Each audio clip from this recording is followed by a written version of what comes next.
안녕하세요. 홍프로 스포츠입니다. 적중하신 가족방분들 모두 축하드립니다. 홍프로 가족방에서 모든 경기, 언오버 및 핸디캡, 최종 조합 공유해드리고 있습니다. 적중률 높은 홍프로 가족방은 고정 댓글에 있는 링크로 문의해 주시기 바랍니다. 6월 30일 국내 축구 5경기 분석 시작하겠습니다. 첫 번째로 포항 스틸러스 대 울산현대 경기 알아보겠습니다. 먼저 포항은 득점력이 고민일 것이다. 특히 수비 조직력을 갈고 닦고 나온 팀을 상대로는 상당히 부진한 모습이다. 지난 경기에서도 전북이 상당히 실리적으로 나왔고 결국 무승부를 기록했다. 울산이 공격적인 플레이를 선호하는 특성을 지닌 것은 맞지만 최근 울산은 기동력과 수비적인 난조 극복을 위해서 꽤 템포를 늦추면서 견고함을 생각하는 타이밍도 상당히 있는 모습을 보여주고 있다. 이어서 울산은 지난 경기 승리를 거둔 것은 고무적이다.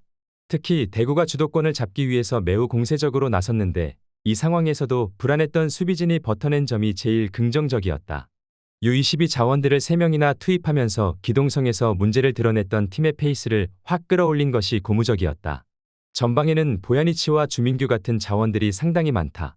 실리적으로 한방 싸움을 하더라도 성공률은 높을 수 있다고 보여진다. 일단 울산이 U22 자원들을 대거 투입하면서 부족했던 팀의 에너지 레벨과 수비적인 안정감을 챙기는 모습이었다. 포항이 최근 득점력에서는 수비 조직력이 갖추어진 팀을 상대로 고전하고 있는 형국이기도 하다. 울산이 실리를 챙긴다고 하면 그럴 수 있는 전력이다. 울산현대의 승리를 추천합니다. 두 번째로 광주FC 대 제주 유나이티드 경기 알아보겠습니다. 먼저 광주는 전반적으로 상승세에도 한계가 보이는 모습이다. 특히 지난 경기에서는 선수들의 발도 꽤 무거워 보였고 이 상황에서 이정효 감독도 체력과 압박과 공격을 선보이다 보니 상대 팀들이 대응을 하기가 쉽다. 특히 인천이나 수원FC 등 수비와 역습에 강한 팀을 상대로 맥을 추지 못하는 모습이다. 홈에서는 좁은 면적을 활용해서 조금은 이득을 챙긴다고 하지만 올 시즌에도 홈에서 기복이 심한 모습을 보이고 있다. 이어서 제주는 공격진 보강을 위해서 힘쓰고 있다.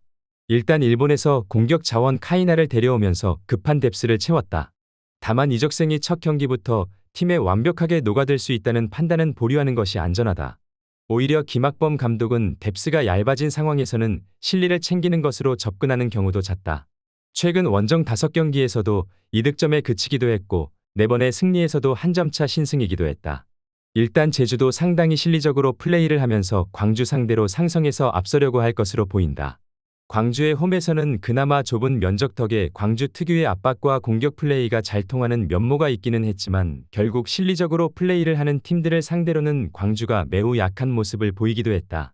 무승부를 추천합니다. 영상은 잘 보고 계신가요? 핸디, 언오버 및 최종 조합 공유받아 보실 수 있는 가족방 입장 방법 알려드리겠습니다. 첫 번째로 영상 하단에 댓글을 클릭해 주세요. 두 번째로 댓글에 링크를 클릭해 주세요. 마지막으로 채팅 참여하기 후 메시지 주시고 답장 기다려 주시면 됩니다. 나가기 하시면 가족방 입장 시켜드릴 수 없습니다. 언제든 편하게 문의 주시기 바랍니다. 세 번째로 부천FC 대 FC 안양 경기 알아보겠습니다. 먼저 부천은 라인을 올리는 팀에게 강한 편이다. 일단 광주를 상대로도 대놓고 점유를 내주고 역습으로 실리를 취했는데 나름대로 성과를 낸 모습을 보여주기도 했다. 물론 안양의 강한 공격에 전반적으로 대응이 깔끔하게 이루어지는 모습은 아니었다.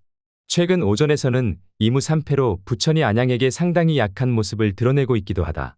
이어서 안양은 전반적으로 라인을 올리는 성향이 강하다. 특히 외국인 공격수들의 퀄리티가 좋고 주포도 박스 안에서의 결정력이 최대 장점이라고 할 수 있다. 다만 최근 플레이메이킹을 전담하는 마테우스가 집중 견제를 당하면서 점점 골문과 멀어지고 있는 모습이 아쉽기는 한 상태이기도 하다. 야구는 K리그 1부 리그로 이적설도 돌고 있다. 화력적인 부분에서의 역량을 어느 정도는 낮추어 볼 수도 있을 것이다. 일단 안양도 나름대로 공세가 좋은 모습을 보여주고 있기는 하다. 그러나 부천이 워낙 라인을 올린 팀을 역습으로 잘 잡아내는 모습을 보인다.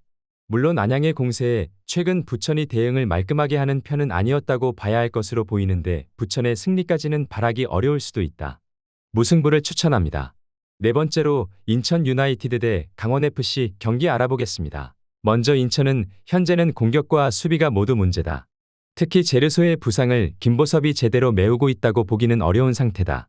무고사가 넓은 활동량으로 이를 커버하기 위해 노력하고 있지만 제르소가 없는 상황에서는 인천의 전개는 그다지 믿을 수 있는 상황은 아니라고 보는 편이 낫다. 더 큰 문제는 수비진에서 자주 나오는 조직력 붕괴다. 지난 제주전 패배 상황에서도 클리어링 미스가 결승골의 원흉이 되기도 했다. 이어서 강원은 수비적으로는 약점이 잦다. 특히 여름이고 체력을 상당히 중시하는 팀 특성상 체력적인 문제가 엄습하게 될 가능성이 있다. 다만 양민혁이 집중 견제를 당하면서 부진했던 지난 경기 이전 9경기에서는 모두 득점을 기록하는 등 화력은 여전히 살아있는 상황이라고 볼 수 있다는 점은 다행이라고 본다. 인천은 제르소의 이탈과 수비진의 불안감 등 변수가 많은 전력이 되고 말았다. 물론 강원도 지친 시점에서의 안정감이 뚜렷하게 좋은 편은 아니다. 다만 공격적인 전술과 골문 타격을 믿을 수 있는 자원들이 엔트리에 남아있다는 점은 장점이라고 볼 수 있겠다. 강원FC 승리를 추천합니다. 영상은 잘 보고 계신가요? 핸디, 언어버 및 최종 조합 공유받아 보실 수 있는 가족방 입장 방법 알려드리겠습니다. 첫 번째로 영상 하단에 댓글을 클릭해 주세요. 두 번째로 댓글에 링크를 클릭해 주세요. 마지막으로 채팅 참여하기 후 메시지 주시고 답장 기다려 주시면 됩니다. 나가기 하시면 가족방 입장 시켜드릴 수 없습니다. 언제든 편하게 문의 주시기 바랍니다. 다섯 번째로 수원 삼성 대 안산 그리너스 경기 알아보겠습니다. 먼저 수원은 변성환 감독 체제에서는 더욱 과감하고 기동성을 살린 플레이 스타일이 살아나고 있다. 다만 전반적인 결정력은 고민일 것이다. 뮬리치도 경기마다 너를 뛰고 있고 상대 측면에 부하를 주는 김주찬도 체력적으로 풀타임을 자주 뛰고 있다. 벌써 골대를 맞힌 것만 12번이 있다는 점에서 결정력에서는 좋은 평가를 해주기는 어려울 것으로 봐야 할 것으로 보인다. 이어서 안산은 지난 경기에서는 역습으로 3득점을 기록했다. 다만 이랜드는 늘 수비적으로 리스크가 큰 편인 전력이기도 하고 기본적으로 안산은 슈팅이나 찬스 생성에서 리그 최하위를 면치 못하고 있는 팀이다. 지난 경기의 성과가 한 경기로 끝날 가능성이 더 높다고 본다. 안산이 기본적으로는 꽤 수비도 공격적으로 하는 성향도 있는데 이 때문에 김포 같은 역습 성향의 팀들 상대로도 우세한 모습을 보여주지 못한 편이기도 하다. 기본적으로 수원 삼성도 꽤 기동성과 공격적인 플레이가 살아난 모습이다. 다만 김주찬의 체력이나 전반적으로 득점을 기록하는 능력치에서는 수원 삼성도 좋게 보기는 어려울 것으로 보이지만 전력면에서 수원이 우세해 보이는 게 사실이다. 수원 삼성 승리를 추천합니다.